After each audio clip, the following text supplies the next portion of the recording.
We're at the Glen Innes Show, and one of the institutions at the Glen Innes Show, as long as I can remember, and we're talking well in excess of 50 years, is Brown's Golden Way Canteen. Now, this canteen's been always located in the same position, opposite the bar and just up from the grandstand, and it was for many, many years run by a friend of mine, Ivan Silver, and his wife,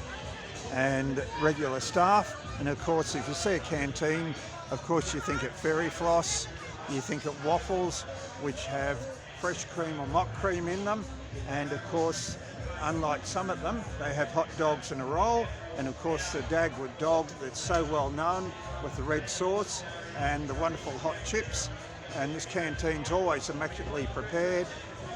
friendly people serving all the time, and it's a great pleasure to have it here at the Glen Innes Show. And we asked you to come along and support it. It's a member at the Showman's Guild of Australasia, so come along here, get your Dagwood dogs and your chips at Brown's Golden Way Canteen at the Glen Innes Show in 2020.